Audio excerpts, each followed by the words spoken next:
9-7. Bust a bus. All right, welcome, ladies and gentlemen, to Hersey Hoops' latest original podcast production, The Network, Episode 2, which features interviews with Hersey basketball alums across a variety of careers and majors to highlight the connection between interscholastic athletics and career achievement. We hope the network can serve as a bridge between our alumni's experiences in high school basketball with that of their professional successes. The network podcast today is brought to you by Club Z Tutoring Service, which features in-home and online tutoring services. Offered in over 400 franchise locations and online, Club Z in-home tutoring services is easier than you think and offers help ranging from pre-K all the way through college-level coursework. We guarantee you'll find the right fit, or your first hour is free.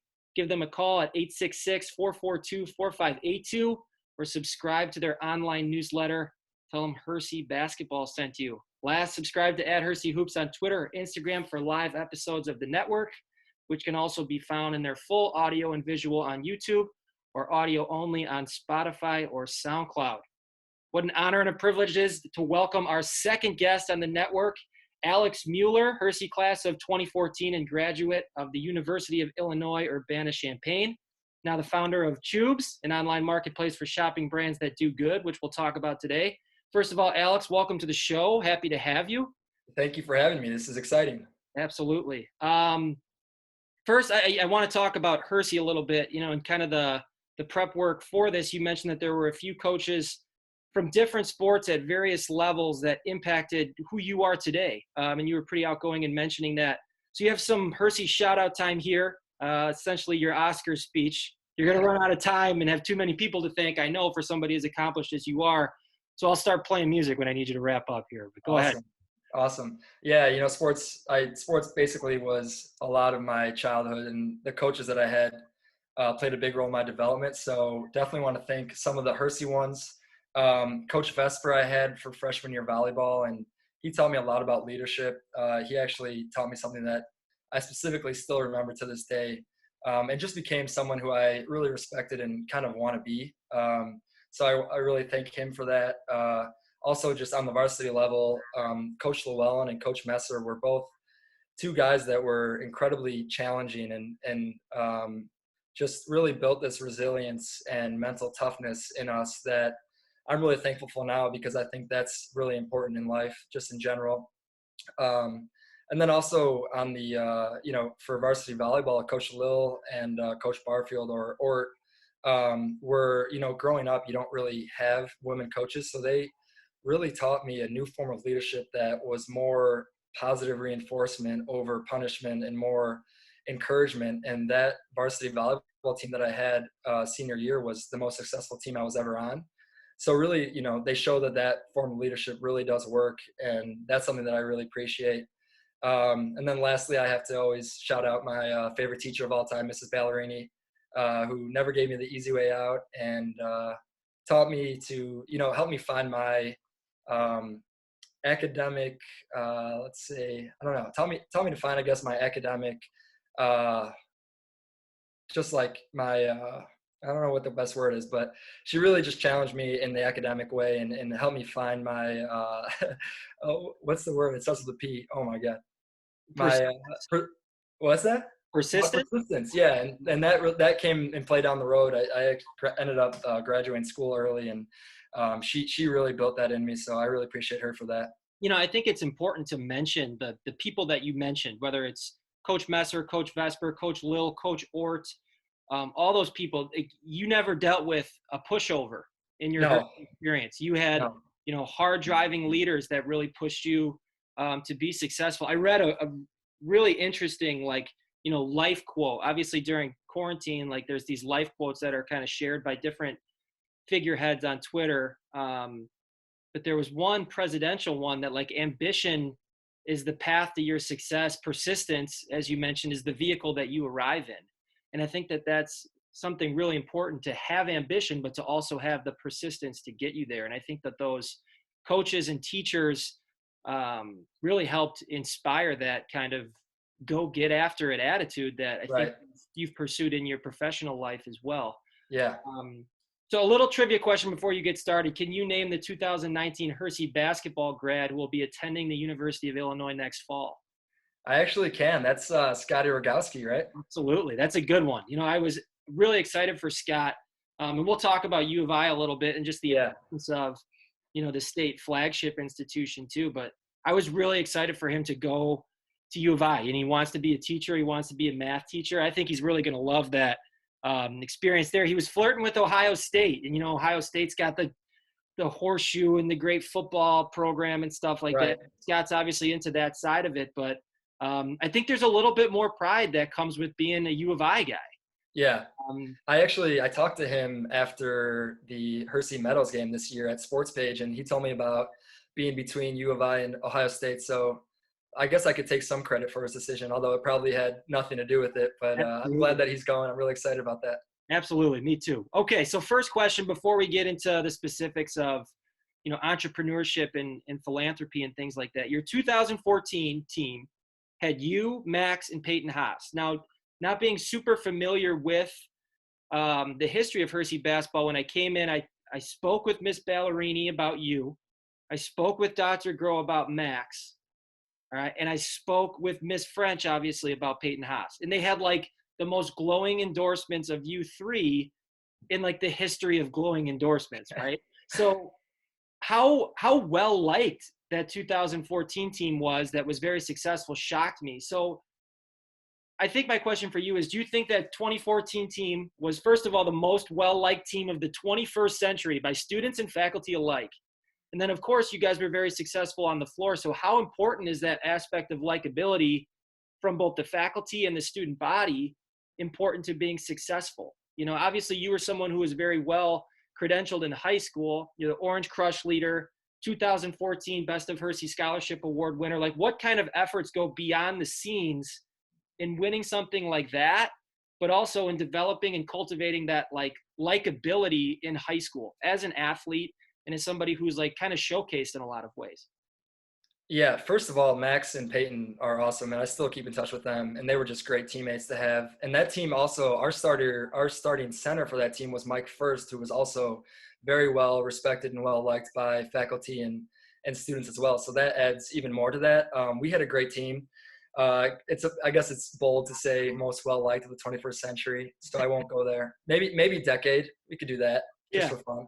Absolutely. But I think, I guess, I don't know what being well liked, I don't know what that really means, but I think just the more involved you can be in like all parts of high school, athletics, of course, but also Orange Crush and, SOS and all the other things that Hersey provides is really what does get you that like endorsement from faculty, because they, I think, just appreciate that you're giving back to the school.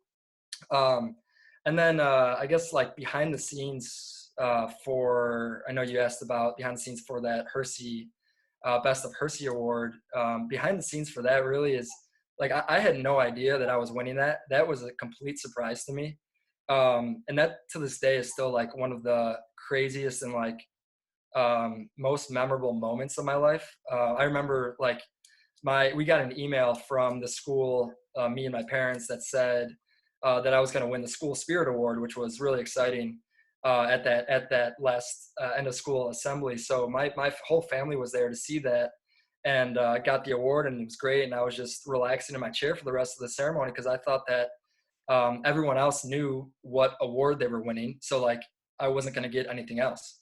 And then Mr. Novak got to that last Best of Hersey Award and is, just describing the qualifications for it and talking about like how like the faculty votes on it and whatnot. And in my mind, I'm thinking of who won it because I'm just like thinking of other names, and whoever has won it probably already knows because I already knew that I won the School Spirit Award. And so when he said my name, I still like remember this day that sinking feeling I had. And it was just, I remember looking to my right and at my family, and my mom and grandma are just like have tears rolling down their eyes right away. And it was just like really cool to see how proud they were of me. And it was just like a very humbling and it was a huge honor. So again, like I said, that's like the kind of like the coolest moment of my life, just that in that specific moment right there and that feeling that I had. But yeah, just if you get involved and give back to the school, that's kind of what gets you all of that. Yeah. And I think from my perspective in voting for the award, like obviously for that, like you have to nominate someone, or you can nominate someone, and then they send a compilation list of all the people who are nominated, and then you vote. And I think humility for me has such an integral part in it. Like there's all sorts of accomplished people, whether it be academics or athletics or theater, whatever the case is. And then you're going to need to source these outside votes of people who aren't in your direct realm. So like for me as a coach, I know the people who are in athletics and have maybe dealt with them, but I might see, a theater person or somebody who is really involved in like SOS, as you mentioned. I always think like, how humble are they? Like how approachable are they? How many different realms have they kind of stuck their hands in at Hersey? And I think that goes a long way in who wins the award, because obviously the people on that list and at a school like Hersey are all very accomplished, so kudos to you in that regard. Thank you. And I think as someone who was like the Orange Crush leader too, like that takes a lot of time, and it's a lot of effort to organize that. I think that's one of the most unheralded, as much as it is like up there on a pedestal. I think it's one of the most unheralded jobs in the school, because when things go wrong or when student support isn't there, all the eyes go to you, and you kind of get that learning experience too. And I talked about that with Luke Martin, who was kind of part of that this year with Tyler Haas. Like you can't complain when things don't go well in terms of support. Like you have to find a way to fix it. And I think that's, obviously something that you learn. I think that picture of you kind of waving the flag on the banner in front of the student section is memorialized at Hersey on the wall outside the gym now. So that's good to see. I did see that. That's a cool mural. I like it. Yeah. So let's talk about college a little bit before we jump into Tubes. Like we talked about, I love when kids decide to go to U of I. My wife's a U of I grad, as is my sister. I've never met somebody who's went to U of I and disliked it. And I think it's so important to have such pride in your flagship institution of the state. And I think being a Wisconsin person, Wisconsin does such a great job of that. Like it's hard to get into. They're successful. The degree goes a long way and carries some clout in the state. And I think sometimes recent athletic success, sometimes unwarrantedly, has a lot to do with that. Oh, yeah. And U of I is on the rise in that way. But what do you think was the greatest value of the University of Illinois educational experience to you personally? That's a great question.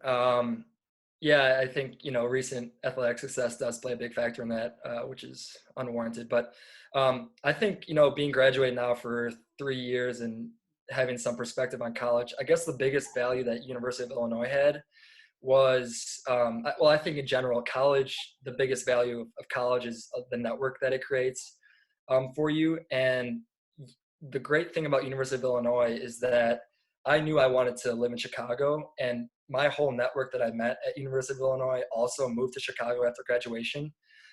So yeah, it's fun because it's my best friends, but also it's the people who you work with and things like that are really, really important for your career. And I think, if you go out of state, you don't necessarily keep that network because people go off in different directions after school. But University of Illinois, like most of the people you meet are from the suburbs and come back here after college. And so that's like a really, really valuable aspect. And I think something that doesn't really get thought about as much like when you're in high school, but something that really should be more valued and thought about, because it's, that network you create and you want that to be with you forever. And you get that at a state school like University of Illinois. Yeah. And I think that foot in the door in so many companies, should you, apply for work within a company, like there's always going to be a U of I grad somewhere. Right. And a lot of U of I grads, I think just as much as any other school, are very prideful U of I grads. And I think that that's an important thing. I think it's important that you touched on that. Okay. So moving on to post-grad a little bit, I've read your Medium articles. I did my homework here. So I'm gonna kind of list some titles for you here for the viewers. Defy the masses to create the masses. Socially conscious brands are here to stay. Creators versus copiers. Innovation is our duty. And corporate recruiters should change education. So we're catching your vibe here with what you're promoting. Plus, I love the fact that you're kind of a key example of how writing is an essential skill across all vocations. I think that's really important. successful people are always skilled writers. They don't have the ghost writer do their biography. They do it themselves. And that you are, Alex. So congratulations on that. But first, tell us a little bit about Tubes, the online marketplace for shopping brands that do good, and why having a social mission intertwined with your entrepreneurship is such an integral part of your career and is such a necessity for you personally. Yeah, thank you for the introduction there. Tubes is an online marketplace for shopping brands that do good.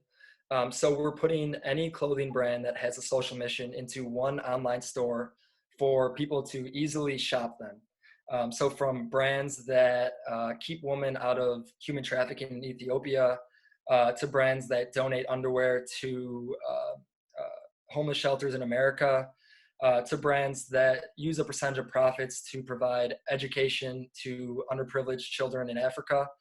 Those are all brands that we have on Tubes. And by shopping those brands, you're supporting the cause that brand supports. And really it just gives you a way to, create an impact with your consumption and look good while you do good.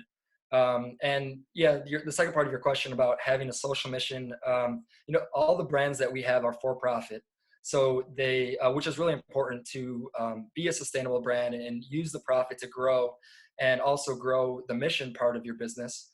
But having that social mission is really just saying that we want to create a profit, but also we care about the planet, or we care about people.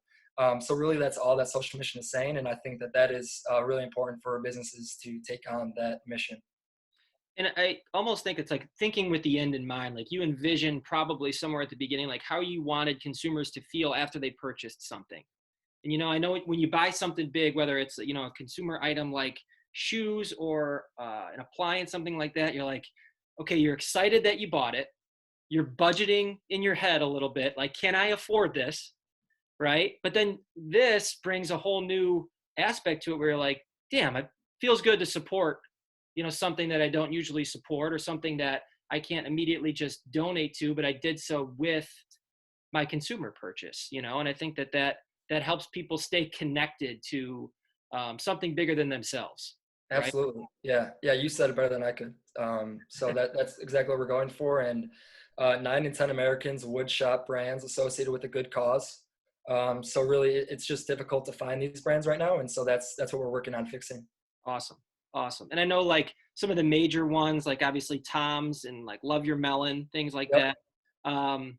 So the site, when it is kind of fully functional, will be like an aggregate of all those, and you can search based on what you're looking for and then have the different brands available. Yeah, you can think of it like other marketplaces like Etsy or Amazon. It's really just, it brings all those brands under one umbrella. So it's really easy for consumers to go there and discover new brands. You can, if you're a repeat buyer, you can just like use your same information. It just makes it a lot easier to shop these brands. Certainly. So in production, I guess, what have been the major unanticipated roadblocks in like the production of an aggregate site? And when can we expect Tubes to fully launch? Like how important is it for a site like this to be like fully functional, how you envision it before you launch? I know you've done a lot of work that way. Like you have to do like beta testing or market research. So tell us a little bit about the process here for somebody who just sees, a site like Amazon or a site like Etsy and is the orderer, but is not, behind all the legwork. Right. Yeah. So all a company really does is serve people. There's investors, there's employees, and the most important person that a company serves is the customer.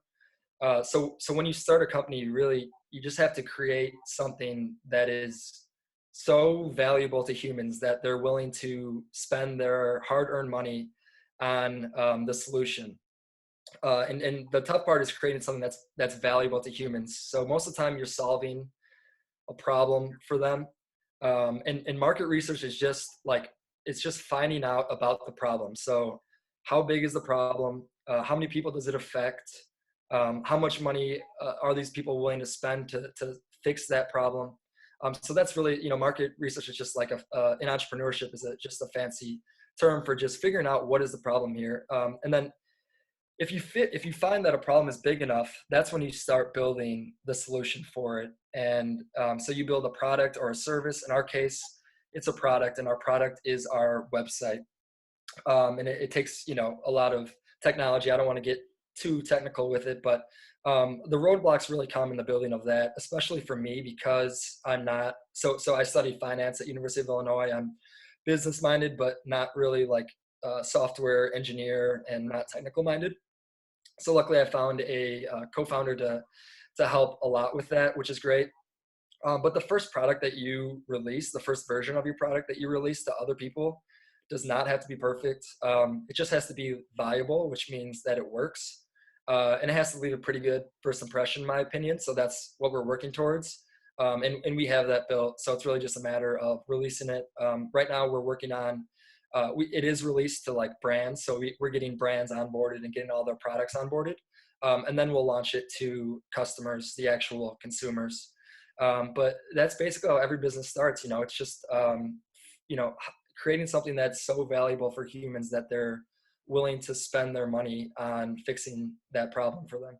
Certainly. And I think that bleeds kind of into our next question. Like, for those who may be interested in entrepreneurship, but like aren't in the world of entrepreneurship like myself, like I watch a lot of Shark Tank, right? And I see a product like, oh, that looks great. Like, oh, it cleans your phone while charging it. And it's something that like you can see yourself using, right? But then like these specifically business nuanced people are like, no, because there's all sorts of problems that they know that you don't really know as a TV watcher.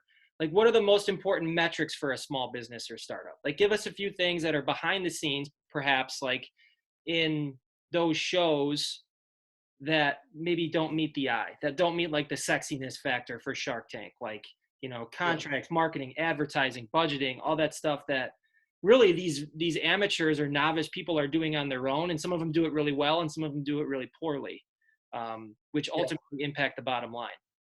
Yeah, that's interesting. I actually am a huge Shark Tank fan as well. It's like the only show I watch. Like I have no idea anything about Friends or The Office or Game of Thrones, but Shark Tank I can talk about. So behind the scenes, yeah. So I think viewers approach Shark Tank as consumers. So they're always thinking about the product. The sharks are approaching this as investors. So a good product does not always mean a good investment. So like, I think the sharks in general are looking for like a 10 times return on their investment. So if they invest $100,000, they're trying to get $1 million out of it at the end of the day. And so like someone might have a great product that's really cool. And sometimes the sharks fall in love with it and they'll be like, I'll be your customer, but I won't be your investor. Right. So what they're saying is just like, I love your product, but we don't see this. I don't see that like myself getting a 10 times return on this investment. And maybe that's because the entrepreneur is overvaluing the company.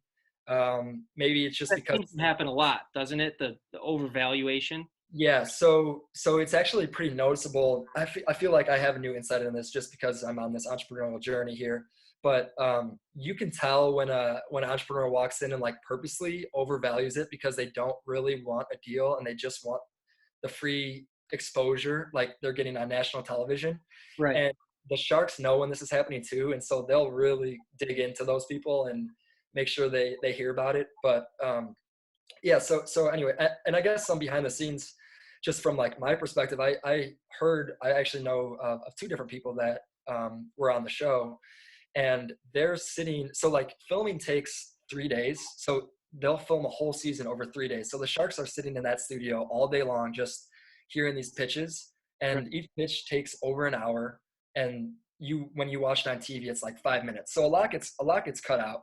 But the entrepreneurs, meanwhile, are sitting in like, just like basically sitting there all day long for 3 days, waiting for their number to get called. And they're not guaranteed that their number will get called. So they're like very nervous, obviously, but also just confused and just waiting, a lot of waiting around. So it's a lot of pressure for them. And the person that I know of got their number called in like the last hours of the last day. So they were, they thought they weren't getting on, and they ended up getting on and they got a deal. So it's definitely just it's a large production. Obviously, it's a huge show. So there's a lot of those aspects of it that people don't realize. Gotcha. And then kind of last, when did you know you were going to kind of create your job rather than apply for it? Obviously, being a finance major. Finance can be a very lucrative career in working for somebody else. You didn't technically go that route. That's a big, like, Steve Jobs line. I feel like the next generation will create their jobs, especially the people at the top of their class. So, like, did you do like some risk analysis here, like maybe a T-chart? Or are you just like the kind of guy that's like, you know what, this is something I believe in, I'm just going to dive in? Like, what advice would you give a young student thinking about starting something new? Yeah, I would say I'm definitely just I'm a little bit more comfortable with risk, taking on risk than others. So I didn't do like a risk reward analysis like on paper, but I think any decision you make, you're subconsciously doing that. So I guess the advice I would have for a young person that's starting this, well, first of all, I actually did go into consulting straight out of school, and just for a little bit did that and then quit that to start Tubes. But if you're thinking about starting a company, I think there are just some questions that you should ask yourself. I guess the first one is like, is this big enough? Don't spend, you spend a lot of time and money and some money on building a company. So don't spend it on a small idea and a small solution. Look for something that's big. The second one is like, are you comfortable playing the entrepreneur game? Are you confident playing the entrepreneur game? And are you uniquely positioned for this idea? Like, is this idea something that someone in your position is uniquely positioned to take on? And then also, like, are you truly passionate about this? Is this something 10 years down the road that you see yourself waking up and being excited to pursue? Because it's a long journey. There's a lot of ups and downs. So it really has to be something that you're really passionate about building and seeing come to fruition. So those are questions I would ask. And if you have resounding yeses for all those questions, then go for it, because entrepreneurship is very important and can be very, very rewarding. You also have to be comfortable with failure, because 9 out of 10 businesses will fail. But if you get so lucky that you are the 1 out of 10, you do see a lot of reward from it. And has the vision of Tubes changed even in your mind from where you initially conceived it as? Absolutely. So I think the first vision you have of your company it will always change. So yeah, it's changed many times, but also like I see a bigger vision for it down the road as well. So yeah. Okay, awesome. For those of you guys who are looking to get involved or interested in Tubes, at Tubes Co on Twitter, and then at Shop Tubes on Instagram. Follow Alex just to stay kind of connected to the journey as it goes along here. Last two questions kind of for fun. We talked about the cultural relevance of U of I athletics. Huge year for Illinois athletics, cut short. Alex is as big of a U of I basketball fan as anyone. No Io, no Kofi for the Illini next year, it looks like. On the heels of probably the most successful team since 2005, do the Illini remain relevant in 2020, 2021? I know they have a great recruiting class, losing those two headliners. What does next year look like for you? Yeah, I guess first of all, I think we were for sure Sweet 16 team this year if March Madness would have happened. It was an amazing team. We had every piece that was necessary for a deep March Madness run. So I was very upset about that. But no Io and no Kofi. I'm not sure about that. I think for sure one of those two, for people who don't know, they both declared that they're going to the draft. I think one of them for sure will come back. I think there's a chance that both come back, which would be crazy. If that happens, we're going the to the optimistic entrepreneur. You're the optimistic entrepreneur. If that happens, Illinois is in the Final Four. You heard it here first. But I even if both of them leave, we have a great recruiting class come in. I think we still have the pieces there, so I think we'll remain in the top 5 of the Big Ten this upcoming year. Illinois and Wisconsin, or Iowa and Wisconsin, are supposed to be very good, so we'll have to see. And then secondly, regarding football, how many years does it take for U of I football to become relevant again? For example, when I was in college, they made that Rose Bowl with Juice Williams. Yep. I'm talking like big bowl games, Big Ten trophies. Obviously, it's tough in football because the stalwarts will always be there. You'll always have Ohio State and Michigan. You'll always have Penn State and Wisconsin who are going to be successful. Michigan State's going to have great years.